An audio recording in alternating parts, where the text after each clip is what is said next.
Today we have Dr. Alyson Lischka from Middle Tennessee State University.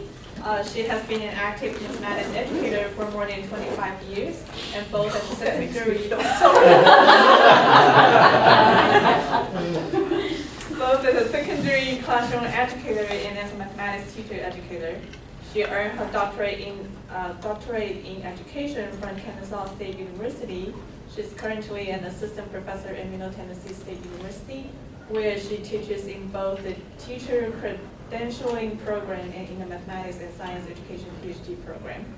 She's now currently working on an NSF-funded project that focuses on developing curriculum materials for advancing pre-service teachers' mathematical knowledge for teaching in upper-level content courses. She's also interested in conducting self-study research to analyze her own teaching practices when educating prospective teachers. She's currently working on 2 self-study projects on relational projects, one involving assessment and the other involving questioning within the mathematics methods course. So now we'll turn the time over to her. Thank you. 25 years makes me feel really happy, especially the end of the semester. Thank you all for having me here today. This is a fun thing to get to do, to come talk about work that I am very invested in. I would like to know a little bit about you first. How many, I think I know the answer to this, how many of you are faculty? And the rest are doc students, okay? How many of you have experience teaching a methods course? Okay, so some do, some don't. Okay, all right, that gives me some ideas of where to go. I put some slides in case I had no one who knew what a methods course was. So I want you to think about 2 questions for just a minute before we get started here. So what does building effective relationships with students mean to you? And this can be in any context, does not have to be in a methods course. And what role do student-teacher relationships have in teaching? So think about that for just a moment.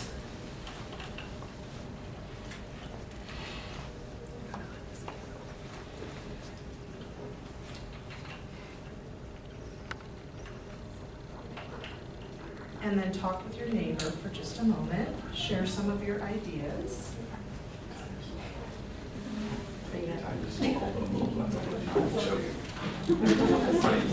My name is Vinny. First question is actually significant. It's been important for me. The role I realized for a few years now. I don't know. First of all, I do really well as a presentation. Really effective because there's other people are doing I also in my residency focusing compliment on some other work that would never to do, especially those are like in a pandemic.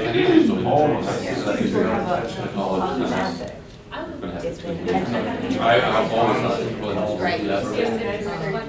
but he actually Okay, so I'm going to ask you to draw your conversations to a close. We're not going to share out on those, but I want you to keep some of this kind of in your mind as I share with you some of this work that I've been working on. So I find that we hear a lot about relationships. So we hear things like, you all know Rita Pearson. Have you seen Rita Pearson's TED Talk? If you haven't watched Rita Pearson's TED Talk, you need to go watch Rita Pearson's TED Talk. It's fantastic. And she talks about building relationships with your students. She says every child deserves a champion. That's her kind of her catchphrase, and she's just phenomenal. So we hear that, and then we hear things like this.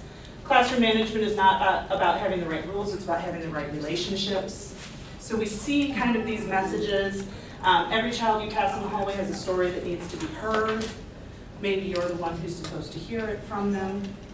But what does that mean about teaching? And how do we think about this kind of in a scholarly way? Like, can we really think about our practice and think about what does it mean to have a good relationship? I heard you say there's this person that you've watched who he does just a great job with relationships. Well, what does he do? what are the things that, specifically, what are the things that we do in our classes to build these relationships, and why are they important? Do they really matter? They really matter. Those are some of the things we're going to be thinking about. So today, I'm going to tell you about some work that I'm doing, and this is in a self-study methodology. So I'm going to talk a little bit about what relational teacher education is. And then I'm going to tell you a little bit about self-study methodology. Are any of you familiar with self-study research methodology? Okay, so we'll talk a little bit about that, and then I'm going to bring the two together and just give you kind of a little bit of insight into some work that I'm doing about relational teacher education using self-study methodology. So that's where we're headed today, hopefully. You'll let me know at the end whether or not I actually Okay, so we have a lot of research about relationships. We have research that says strong relationships improve academic achievement.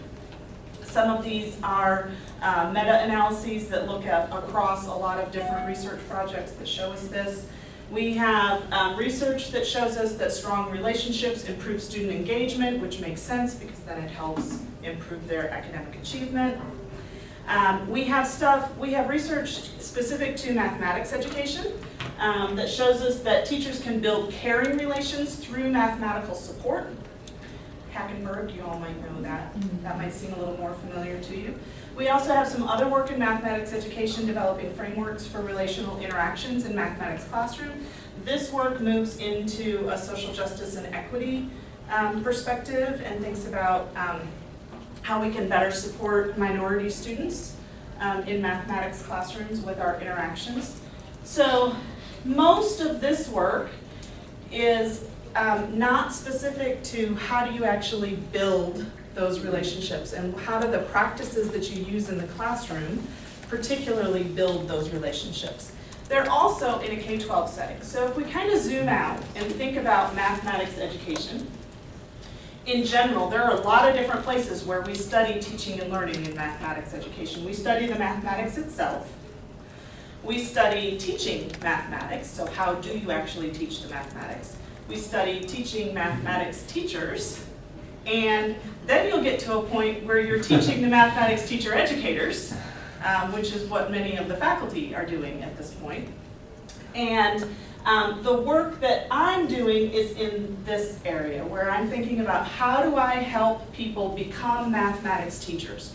How do I help them change from being the learner of mathematics to being the teacher of mathematics? And Ron Zur gives us kind of a way to think about this in his work. There are different questions that we ask in those different areas. When we're thinking about just learning mathematics, we're thinking about things like reasoning and communicating the mathematics. When we think about learning to teach math, we're thinking about how do I get to know my students' thinking. When I'm thinking about teaching a teacher, now I'm thinking about what do they think about teaching. Not just what do they know about the mathematics, but what do they think about teaching. In self-study, the phrase that we use is teaching about teaching, and that comes from John Loughran's work. Some of you may have read his Pedagogies of Practice, or Developing a Pedagogy of Practice. That comes out of self-study. So I think that the way we think about relationships probably shifts depending on which area we're actually focused on in mathematics. So I want to focus us on the area that I'm thinking about. I think in particular about methods courses. So some things about methods courses for those of you that aren't familiar with them. They are focused on instructional strategies, typically for teaching K-12 mathematics. Sometimes we expand that up to K-16 mathematics. The goal is typically that I want my students to take up some practices, some research-based best practices, and carry them into the classroom with them. But there are some things that are particular about methods courses. Methods instructors, you can help me out with this if you agree or disagree, let me know that. Teaching is a highly personal thing. When you walk into a classroom, you have to be who you are in front of those students. And so when we're working with students as they're learning to be teachers, they really have to share some of who they are in a classroom. You can sit in a mathematics classroom and learn math without ever sharing who you are. It's really hard to do that in a methods course. And so that changes kind of the demeanor. We've also found in our work that mathematical identity is kind of this undercurrent that runs through every methods course. And I'll talk a little bit more about that later. There's a lot that we think about with identity, and we kind of separate it out as elementary perspective teachers versus secondary perspective teachers. And the more we do with our work, the more common we're actually finding a lot of those insecurities to be. My secondary, I work with secondary courses.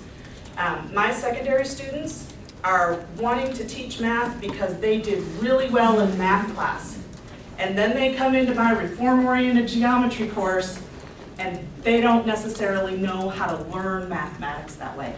And so their mathematical identity shifts a little bit and they become a little less comfortable and a little less confident with what they think they know about mathematics. A lot of the research will say different things about secondary versus elementary, but when you really dig down into it, those insecurities are there no matter what level they're in. So, but that's kind of an undercurrent when you're having conversations about teaching mathematics that plays a role in that mathematics methods classroom. So these two things are going to become more apparent as I get into some of the research that I'm doing. So these two things also are kind of what point us to developing those relationships with the prospective teachers we're working with.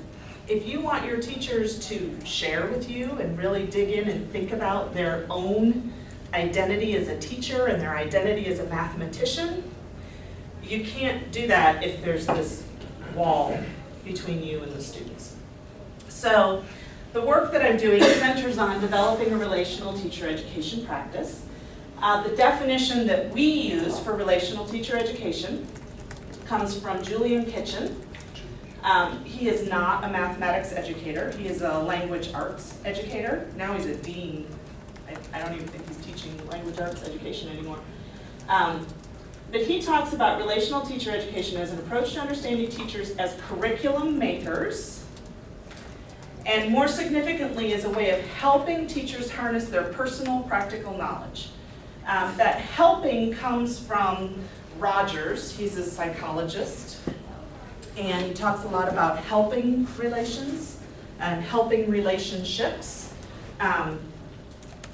It is a different way to think about the relationship you enter into with your students rather than instructor versus student. It's more of a on level, and you need to be in congruence with the students that you're working with. So we're working to think about how our practices, and I'm saying we, I'm going to tell you why I'm saying we in just a minute. There's not more than one of me stating it. But the work I'm representing comes from a group of us working together.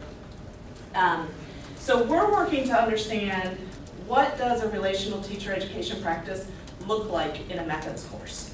And are there things that we're doing in a methods course that support that and build that practice? And are there things that we're doing in a methods course that might be hindering that practice a little bit? So if we look towards research on relational teacher education, so moving into the teacher education, not the K-12 setting, we have a framework or a theory. Relational theory comes from Fletcher. This is not in the education field. Fletcher was in, I want to say economics or administration or business or something like that.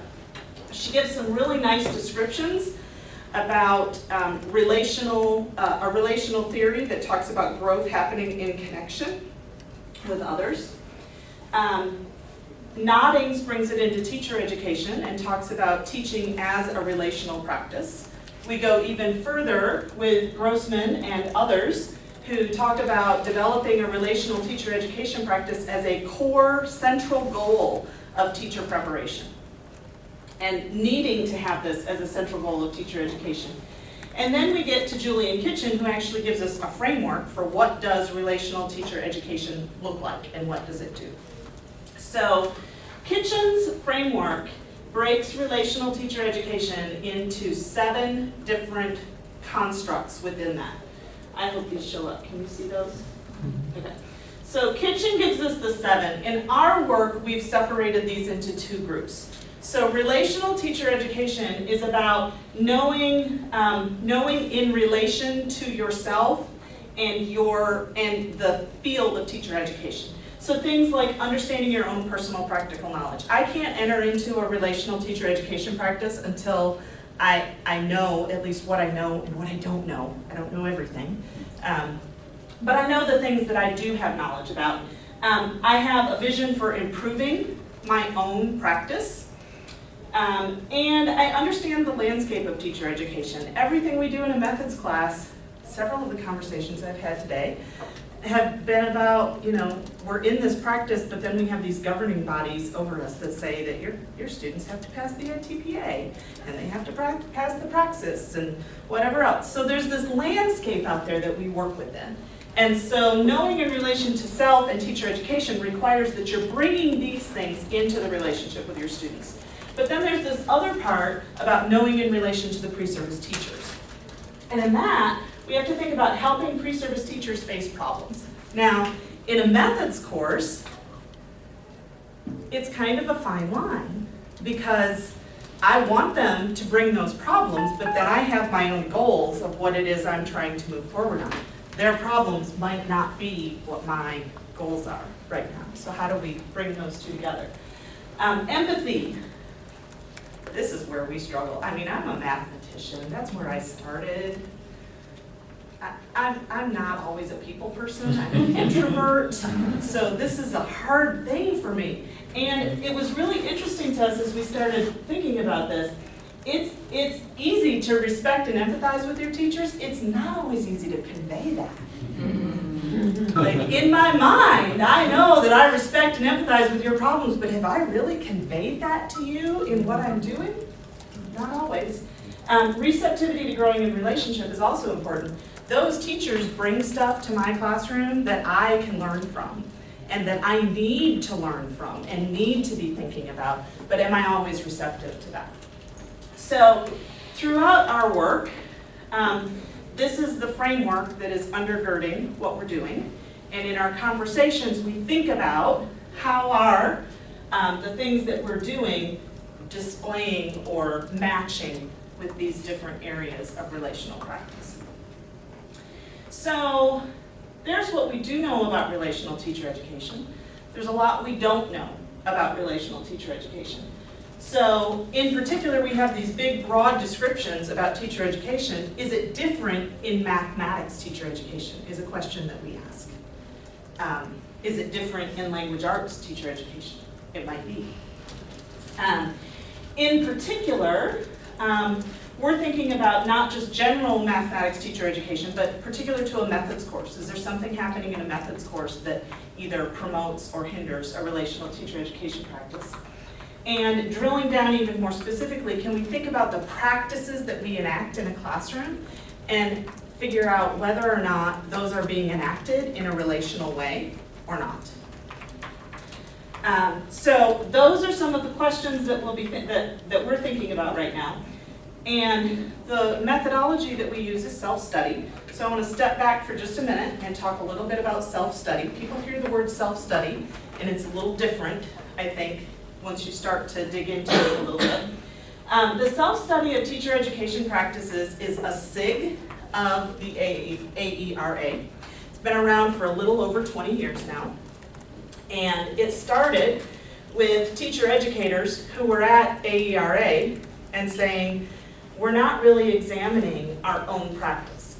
We're examining what teachers do when they get out there, but are we really thinking about what we're doing in the preparation of teachers to enable them to be the best teachers that they can be out in their classroom? So that's where the group originated.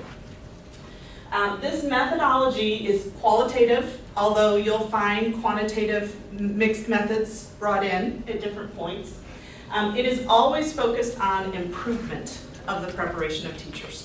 So we go into a study thinking about how can I do this better, or how can we as a body do this better. It requires openness and is collaborative. If you're gonna think about what we're doing in teacher education practice, you have to be willing to open it up and let people come in and examine it. You have to be willing to dig into your own practices with a critical eye. We do a lot of reframing of problems and conceptions. So we enter with one question and find something and then say, but that opens up this door. And so we reframe our question and continue further with it. Multiple data analysis and data gathering methods can be used. Validity is all about trustworthiness. That's how we establish validity of these research. There are handbooks on self-study of teacher education practices. You can read all about these. Some sample data. You might have teaching artifacts. So those might be lesson plans or activities that you're using. You might have sample student work. There's a lot of journaling. That's hard for me. I am not a writer, but I make myself write, and I learn a lot from it.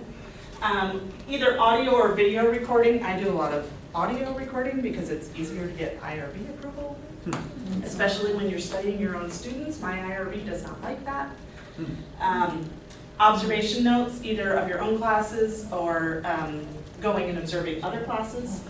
There are also what we call reflective artifacts. So every time our research team meets, we record the conversations, and then we transcribe them, and we go back and reread them, and we go back and we listen to them again, and we do a lot of coding of our conversations, because that's where we're learning about our practice. We write a lot of personal narratives. There's a lot of narrative inquiry that's tied in with self-study research. And interviews. We interview each other, we interview students, anybody that it seems appropriate to interview. But remember, the focus is always on the instructor's practices. So self-study does not happen alone. You saw it's collaborative. I know that's kind of against what the title of the study is. So I have a self-study group. This is my self-study group. This is Susan Hillman. She is at Saginaw Valley State University. She also, in Michigan, she teaches methods courses for elementary, and she teaches some mathematics content courses for elementary. I teach primarily secondary. Every once in a while I teach an elementary content course, but I primarily teach content courses for secondary prospective teachers and methods courses, and then I supervise student teaching also. And this is Sina Casper. She's a dog. She's at Purdue, and she primarily works with elementary prospective teachers. Susan quite often has upper elementary teachers that she's working with. Sina primarily has early elementary teachers that she's working with, so we kind of span the grade levels. There's a picture of Castle over there. Kelly's smiling and nodding, yeah. So the self-study group has a conference every 2 years, and it's at that castle. That's where our conference is. It's at a castle in England every 2 years in the summer. But the really phenomenal part of it is that the people that come to this conference are all self-studiers, and all of the conversations are about how do we do what we do better. And the ways that people are studying, I get ideas for methodology when I go there because people are studying their practice in really interesting ways. There are strong groups in all content areas.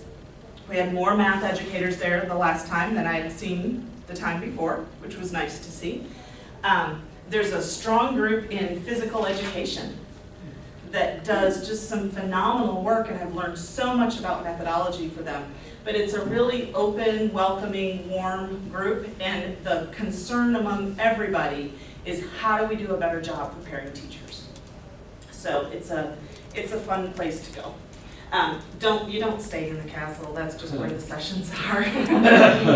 You stay in the dorm that's up the hill, and it was built in the 60s in England. So it's not deluxe accommodations, but it's a lot of fun. Okay, so that's your brief overview of kind of what is self-study methodology. I'm going to take you into a study. What you need to recognize is that this self-study group has been working for the last 5 years. So there are a lot of layers to this, and I'm gonna have to skip over some of them because I can't give you all of the information. So I might say, oh, we found this, and you'll go, how did you find that? And it's not in here, but I can point you to some places where you can find it. We started out thinking about written feedback practices. We actually got together as a group because we all did a letter writing activity with our students. In my methods class, I don't have a field placement that I can rely on for them that they're assigned to at the same time. And so I wanted my students to have some kind of contact with K-12 learners. And so I do a letter writing project where they pose a mathematical problem to a high school student, and they exchange letters back and forth all semester long with that student about the mathematical problem. They get to, my prospective teachers, get to learn how to write feedback that helps students move forward in their learning. And Sina and Susan both had tasks similar to this. So that's where we met, and we were studying the feedback that our prospective teachers gave to students, and we were critical of it. And at one meeting, one of us said, well, do we do that? You know, we're asking our prospective teachers to do that. Do we do that? And we started, so that's where the self-study began. And no, we don't all the time. We found that out. So as we went further and further into thinking about our feedback practices, then we started recognizing, okay, well, there's this piece that happens in the classroom also. And how does that fit with it? And that kind of led us towards some investigations into questioning in a math teacher educator's classroom. One of the things that ties our group together is that we all believe a central process in teaching mathematics is understanding learners' mathematical thinking. So most of what we work on with our prospective teachers is how do you get to know what your learners know about mathematics? So that's kind of the common thing.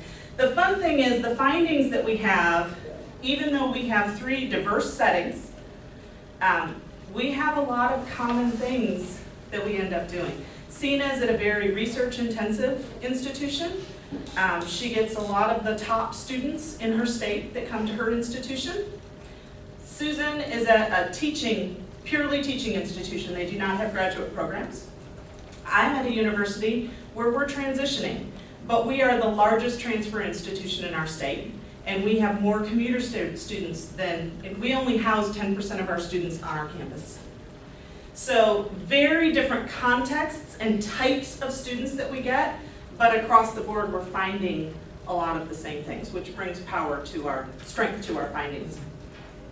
So I'm going to take you into some of the questioning study, and I'm going to give you a little bit of background, and then we're going to end up where we are right now. I don't have findings at the end to share you. I'm going to share with you. I'm going to have some of you help me think about that a little bit.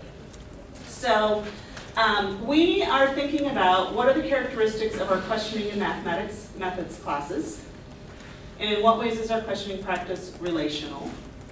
When I say the word question, I don't mean a statement that ends with a question mark every time, because a lot of times you pose a question to your classes and it's really a statement. So Dylan defines questions as any interrogative utterance, which is followed by an answer from your students. So your students have something they have to respond to. Okay? So in this first phase of our questioning study, we had audio recordings of all of our methods classes, and we kept journals of what was happening as we were thinking about and discussing questioning. And we had weekly conversations that we recorded. Quite often we would play snippets of the classes to listen, so we could listen to them with each other. Or we would share transcripts about those, and we would talk about our questioning. And we were trying to make sense of, where do you even begin? We have a lot of research on questioning in a mathematics classroom. We have very little research on questioning in a teacher education classroom. So we didn't really have a way to begin. We found some frameworks on questioning, and the one that made the most sense to us, this is from Dylan. Oh, I forgot to put the reference on there. This is from Dylan, D-I-L-L-O-N. And Dylan looks at questions, and says that there are assumptions hidden in every question. And so he breaks the assumptions into presuppositions and presumptions.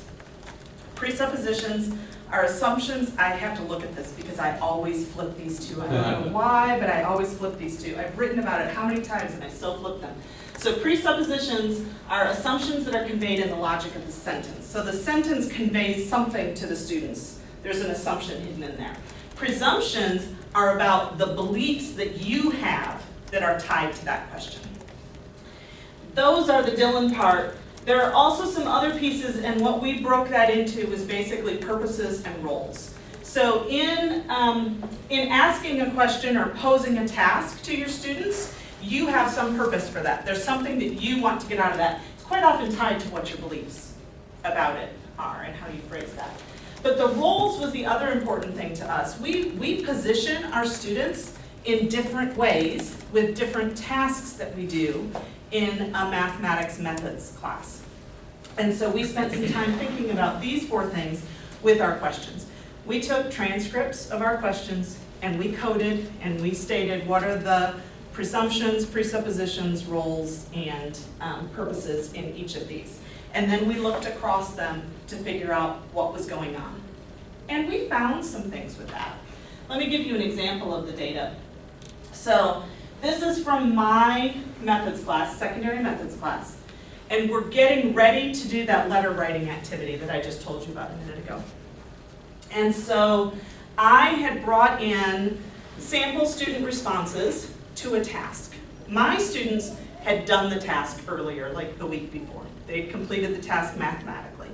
And I brought into them sample student responses, like if they'd assigned it to their students, here's what you might get back. And so I had asked them first in small groups to write some feedback to those students. Now, I want them to learn about giving feedback. I haven't told them anything about giving feedback. I want to build from what they bring to the table. So I didn't really have a goal for what they were going to write in their feedback. I wanted them to have an activity that they could talk about as a common activity. So I had given them the student work, they had written the feedback, and then we rotated the posters, okay? And so now they have feedback that somebody else has written, okay? So this is what I then said to them. The hat you're going to put on is that of the students who wrote the work. Students for me is a K-12 student, okay? You are going to look at the feedback that the other group wrote, and you're going to decide as the student who wrote the original solution, that's the feedback you got from your teacher. How does it help you? What do you do for that? Okay, so I want you to think about, just with a neighbor for a moment, what are some assumptions that are in this question? What might have been my purpose? And what roles am I positioning the students in? Don't worry about breaking up the assumptions into presumptions and presuppositions. Just do assumptions. Assumptions is good enough. Talk with your neighbor about that. What are some assumptions? Here's one assumption. You're assuming that they can make sense of the student's work. What are some assumptions? How much time do they have to make sense? Wow, this is really helpful. And then they would build from, like, well, what would have been more helpful? Student sort of building values and such. I would have more clear, like, I'm clear about it. Okay. You were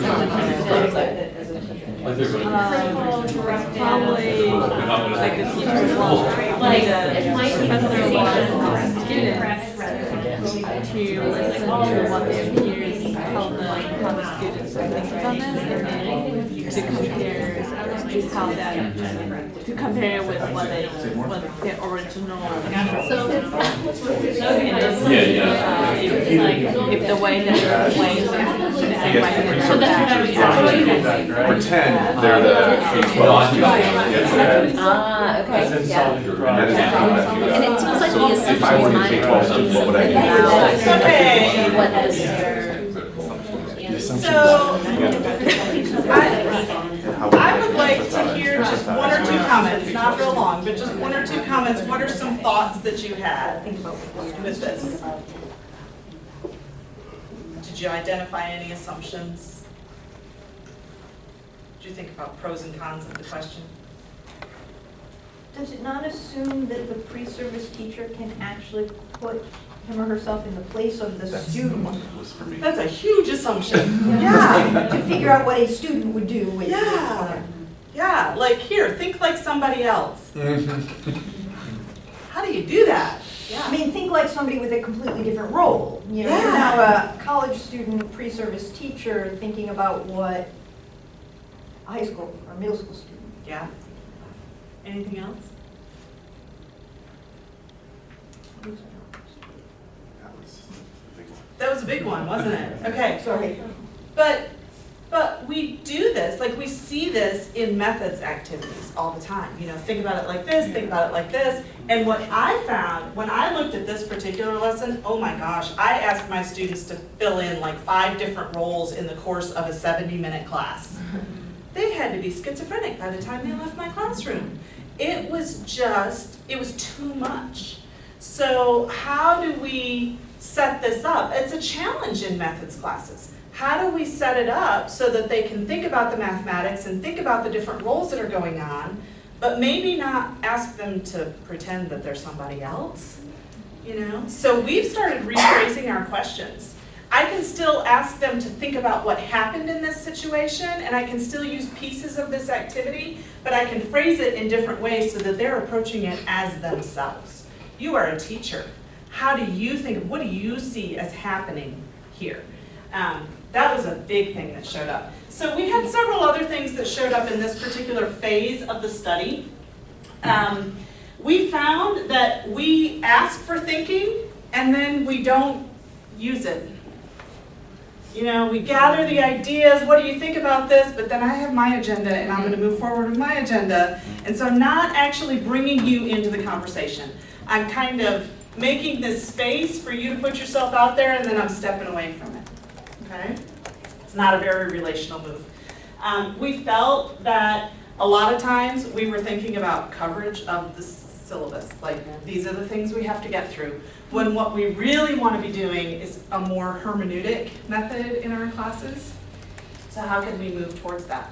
The really interesting thing that we've just started exploring on this one is we found differences between the different types of activities. So in a methods class, you quite often have a mathematical activity. So you're looking at what are the mathematics going on here, what are the different conceptions students will have about this particular mathematics, and then you have pedagogical activities. What are some of the teaching moves that you can make? And we have found some challenges in those 2 areas. So that's where I want to go next. So let me tell you what we did next. So we still have the transcriptions of the audio recordings, the same ones, but we're looking more particularly at them. We've sorted them out into pedagogical tasks and mathematical tasks. And we're still having our conversations, but we're focusing on those particular areas. We're even trying to find, like, within one class period, within one class session, do we have both a mathematical task and a pedagogical task? And can we think about what's going on in those? We are planning to actually get into each other's classes this coming fall. It's difficult when you're in 3 different states, but we're going to make that happen this fall. So that's where we're headed with this. So what I want to do next is I want to share some more data with you. How much? We're done at what time? 1 o'clock? Yeah. Okay. We've got time. So I have probably not quite enough. So we'll have to do a little bit of sharing. This is excerpts from our data.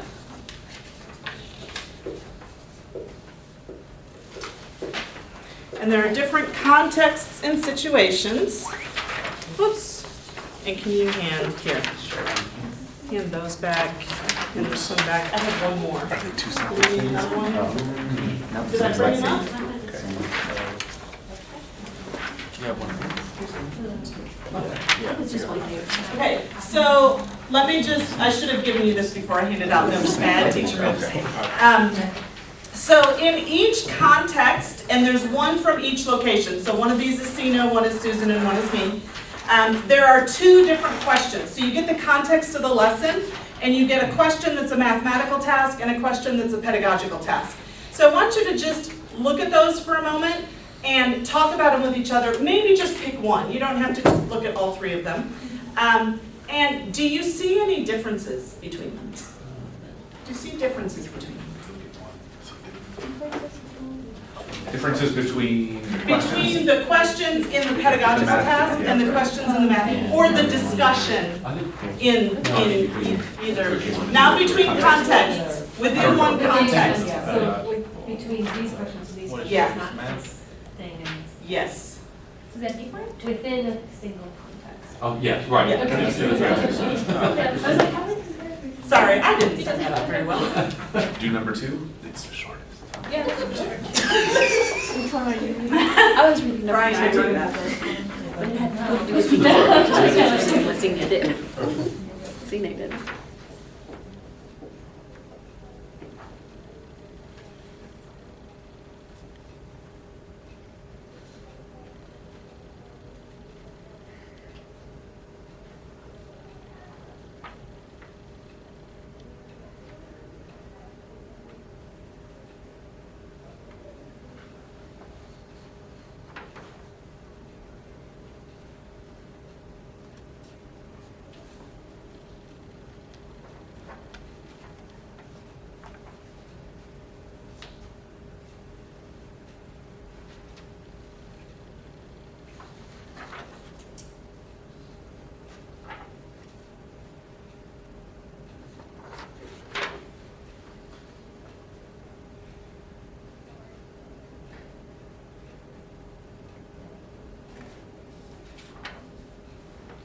I agree, yeah. Section makes sense of this. That it is because I notice, is that something she said to the students, or is it just like, no? So the first one focuses on content, and the other one focuses on pedagogy. Yeah. The first one asks them to think about the Feedback. students' thinking and identify sort of the main thing they were doing. Okay, the second one is I should be paying Okay, so attention to. this question she's asking, are there other things I should be paying Asking attention to? what I should be doing as opposed to what the students did. In a way, it's like I self-regulation. don't really understand this question. Are there other things you should, what was the That's what I'm thinking, how all that. I think it I'm was imagining she's like asking this to the students. the teacher educator. Or it maybe it's asking them to think, are there other things I should do when I'm when they're giving you yeah. So that, let me just start talking about But what I noticed is are there other the things I second should one be paying is attention to very suggest that, yes, there are It's other phrased things to be paying attention to, what are The they? first one is And phrased so it's kind very of a much question that a list. what are, so very like as if there's a right answer. Well, the second one is more open, right? Yeah, the first one is The pretty first one is a like, little more open. I mean, there's sort of an there's the answer, assumption that there is an answer to that one, right? but it feels a little more open. What? Yeah. Maybe interrupting on our conversation. they're guiding you to a particular creative. Yes, yes. Sort of have an answer. And more than that, it's saying, I think, that I have something in mind that would be the main central thinking process that they were using. And I want you to identify. The second one is asked as if it's very open. My guess is Okay, it's so not I'm actually. watching the time, and I want to give you some time for questions at the end. Did anybody have any observations that you'd like to share?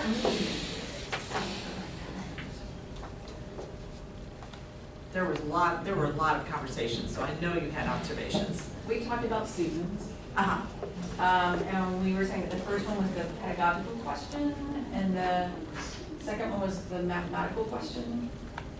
But that The mathematical one, like you can, it's something you can actively do, like you're sitting there, you can look at it and you can think through it as yourself. Whereas the other one, you gotta think back over your entire career and try to remember feedback if you even read it and what might have been productive. It's just. Really It's a difficult big task. question. Yeah, it's different scope. Very different scopes. Okay, anything else? So we looked at today's questions and identified the first one as the mathematical one and the second one as the pedagogical one. And it seemed like the first one was phrased in a way that there's likely a thing that the students are supposed to be coming up with. So it's pretty closed and like that's the assumption that we sort of attributed to that. The second one, at first glance, looks more open, but I'm not at all sure that it actually is more open. So the second one seems like, okay, give me lots of different ideas, whereas the first one seems like very much identify this thinking. But I'm not sure that the second one is actually more open. Other thoughts? We looked at the third situation. The first question was about the content, and the second one was about the pedagogy. And the thing that struck me about the first question is that it was asking you to reflect on what you recall about this particular topic. You really didn't have to watch the video to answer that question. Right. And it really put people on the spot about this particular topic. Right, it put them on the spot about what they knew and what they didn't know mathematically, yeah. And then the second question was more about the just observing what the teacher was actually doing in the video. So you needed to watch the video to answer the second one, but the first one was independent of the video. Any other thoughts? If we think about questions contributing to a relational practice, I think we think, like I said, we're just at the beginning of this. We think that they're contributing in different ways, okay? Many of our mathematical questions, like the one that you brought up about, tell me what you know about this, okay? That was me trying to honor what the students brought to the table, but the end result is they had to know some mathematics and it was right or wrong. And some of them felt bad because they didn't know. So mathematical identity coming back in, okay? I'm not really affirming their mathematical identities by saying, what do you know? And they say, I don't know anything, and here they're about to go out and teach these concepts, okay? But then the other question was getting more towards what did you observe? There's not a right or wrong answer there. It's what are you seeing? And the point of that was for me to be able to have a conversation with them about how do you see mathematics teaching? Because I want to build on how they see mathematics teaching. So think about this in the context of one class. If I'm trying to build a relational practice, I started in a way that put a bit of a barrier between me and my students, and then asked them to be open with me. That's tough. That's really tough. Is there a place for both of those in a methods class? Maybe. We don't know. We don't know the answers to these questions. But there's a difference.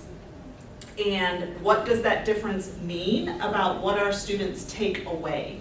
Like, I really wish I had interviewed some of my students immediately after that class and found out, what did you take away from this lesson? My guess is at least one of them would have said that I don't know enough about polygons.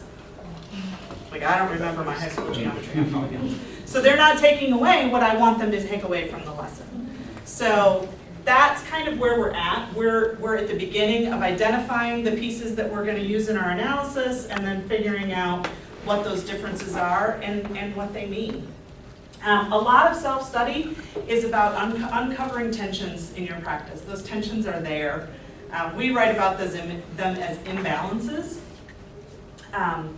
And they're there. How do you learn to live within them? But how do you also learn to work with them in a way that's more effective for your students, for your prospective teachers as learners? So where are we headed next? We're still working on the questioning study. That will take us a while. We would like to expand some of the work that we're doing outside of the self-study group into other methods classes. There's very little research on methods classes that's kind of a broader scope. Much of that research is syllabus studies, so they collect syllabi from different methods instructors and make some conclusions based on that. It's not bad stuff, it's not horrible stuff, but I don't think it gives us a real good picture of what's actually happening in methods classes. I think from a political standpoint, as math teacher educators, we have to be able to make arguments for why mathematics teacher preparation and methods courses are important and what they do for learners. So that's part of the conversation that we're having about this. And we're also thinking about what are the other practices that you have in your classes that either contribute to or don't contribute to a relational teacher education practice. For me, that's grading. Assigning numbers to things is a bit of a wall, so I experimented with that in the fall and am trying to get that study written up right now. So that's where we are, and we have time for questions if you have questions.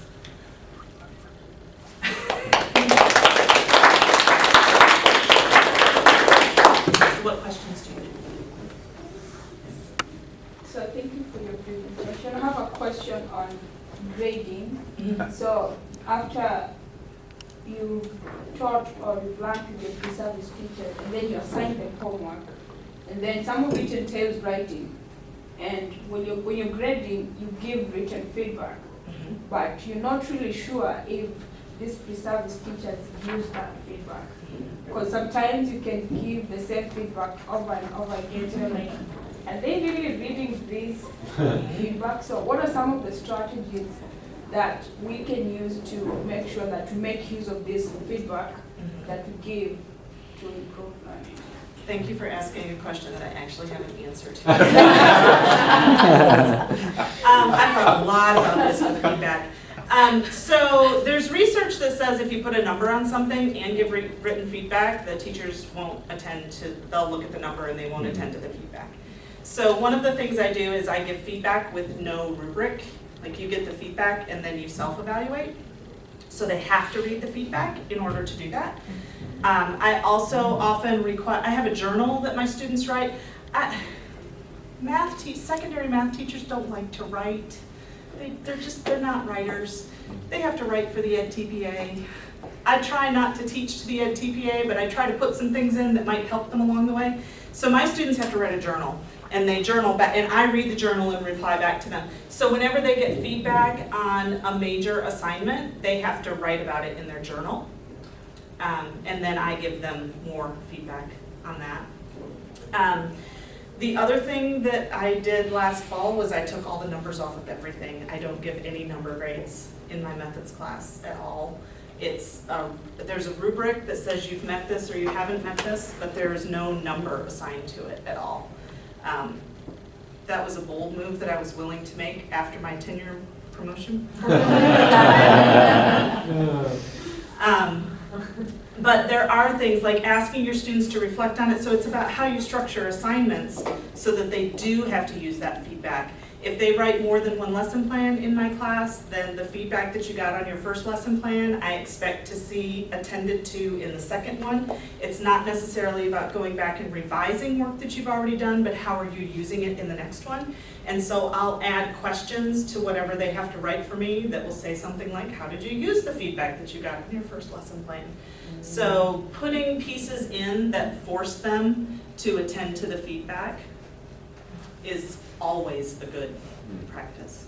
That's where they're learning, right? That's why we started with feedback. I mean, research shows that effective feedback is like one of the most powerful things for learning. But then, you're right, how do we get them to actually pay attention to it? Other questions?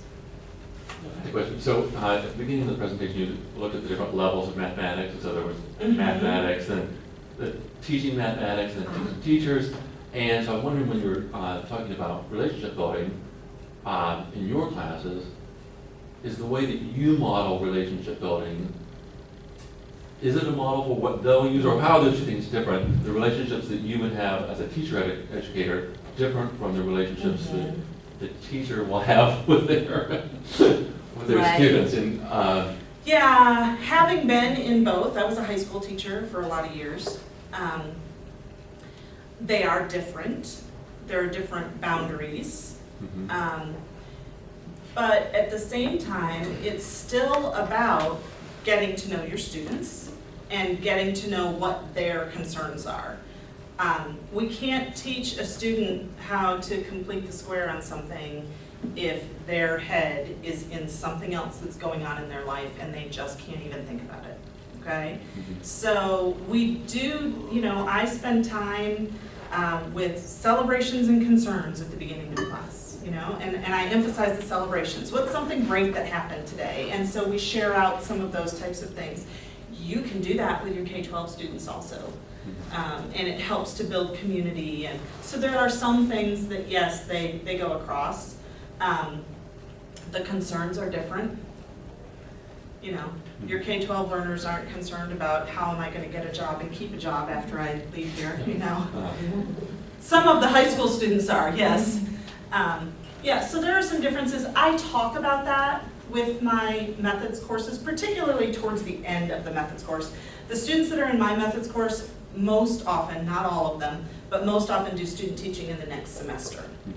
So they're preparing to go into the schools full time. And so those concerns are kind of relevant for them at that point. Did I answer your question? Yeah. Yes. Yeah. I think we just talked about when we ask questions that are content focused, so that might produce some uncomfortableness to the teachers, especially when they don't have an answer. But at the same time, we know knowing about the teacher's knowledge is very important, and it's so usually in a research setting, we have to ask a lot of probing questions about the content knowledge. So then I think my question is how can we better interact with the teachers in that particular setting so that we can take into account the relationships idea and then reduce the negative effects that we have? It's hard because we all have gaps in our mathematical knowledge, right? We developed a new statistics course for teachers, and I am not a statistician. Sorry to the statistics folks in the room, but it's just it's not my area, and I know I have gaps in that area. So one of the things that I try to emphasize with my students is, you're not expected to know 100% of the mathematics. You're going to have to figure some of it out along the way. The good thing for me is that I get to model that in my college geometry class. I teach college geometry to my students the semester before they take my methods course, and they will throw out propositions and questions that I don't know. I don't know can we prove this? Let's try, I don't know. And so I model for them that there are times when I don't know, and it's okay to say that. It's okay to look at your students and say, well, we need to think about that some more. Let's put that question on our parking lot and we'll come back to it, So there are ways to handle that, but you do have to have conversations and figure out what their mathematical content knowledge is. But there's a way that you can do it so that they don't feel like they have to have everything right. But see, that's where the mathematical identity comes in, because the way we instruct in mathematics classrooms typically is that you have to know all this mathematics and you're expected to know this, and there's a right and there's a wrong, and you should have all of it by the time you leave. And that's really ingrained in students. So they come to us, and that, my class is in the math department. It is a mathematics course. It's a methods course, but it's a mathematics course. And so they still come in with that idea of, oh, there's a right answer, and I've got to be able to tell her the right answer. So we really have to set up a culture where it's okay if you don't know. It's okay if you have it wrong. It's not okay if you don't correct it or go find out. But it's okay if you don't know off the top of your head what every single mathematical concept is that you're going to be teaching. Other questions? So I was wondering, when you look at the characteristics of the teacher questioning practice, you look at their roles, their presumptions, and purpose. I was saying, what's the connection between this characteristic you're looking at and what are the implications you're looking for from the teachers when you look at their teaching practice, questioning practice? Okay, so we're looking at our own questioning. And so the reason we use that particular framework was to give us some way to describe our questioning. Like, when we looked at Cena's questions and Susan's questions and my questions, they were just, at first, they were just kind of this jumble. And like, how do you get anything common between these things? And so that's why we turned to that particular framework, because it's a pretty robust framework in that field. And it gave us a way to think about what was happening in each of those areas, and it gave us a way to find commonalities and differences, okay? So our result in using that framework was that it gave us a way to kind of put our questions into some piles that we could then think about more fully. Yeah, I was wondering, do you have seen some results that is not consistent between the propers and the rules of question practice? We didn't really consider it in that way. Like, once we had our set of roles, that was one that we talked about a lot. That's where we kind of all came together and had this finding of, how many different roles are we asking our students to be in. So we didn't necessarily look at how did the roles match the purposes. Okay. We didn't look across that way. That might be an interesting thing to think about. Okay, thanks. I'll take that back to the group. We might want to think about that. Anything else? So I have a question, and Uh-oh. it's going to get stuck in a lot of just reflecting. Okay. And I'll try to say the question first so it doesn't get too lost. I think my question is about what are the key distinctions you have been noticing between the questions related to mathematical content versus the pedagogical content? And something so the quick reflection is I'm hyper aware of how the questions I asked my loved ones and family members I characterize as probably genuine questions. In short, questions I already don't have an answer to in my mind, versus as a teacher, it's really easy to get sucked into asking questions that we have an answer in our mind. And I think that speaks a lot to this idea of the relations you're developing with students. If their work with you is to give you back what they think you're wanting, that's not like a true relationship. Right. So I leave it at that, because for me, I'm realizing as you were talking, I think I'm probably much more comfortable asking things closer to genuine questions related to mathematics.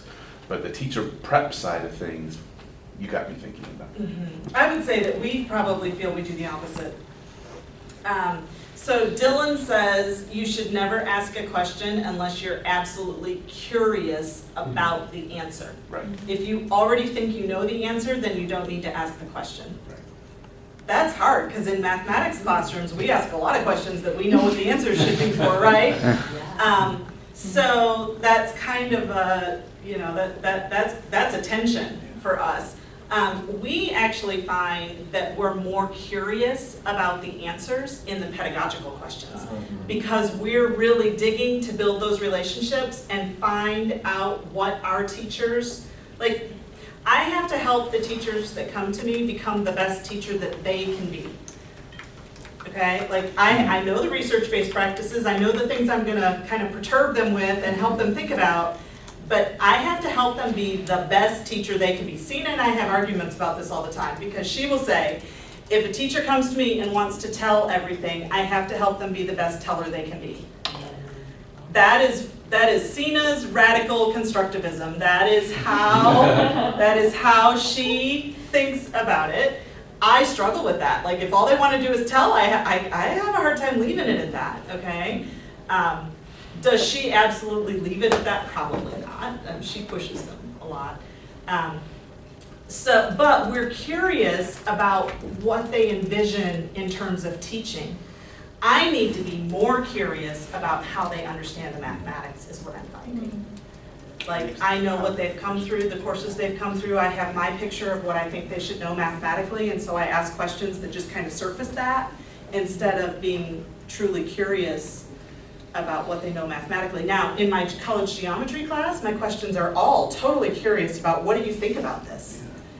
So why am I doing that differently in the college geometry class that I teach than in the methods class that I'm teaching? Yeah.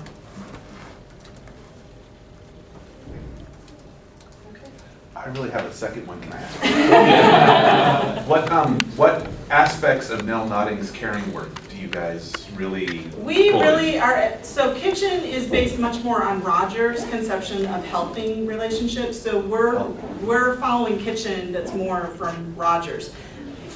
Notting stuff kind of gets blended in the math ed literature quite a bit. So we're trying to think about like how does that pull into, but right now the framework we use comes from Rogers through Kitchen. Okay.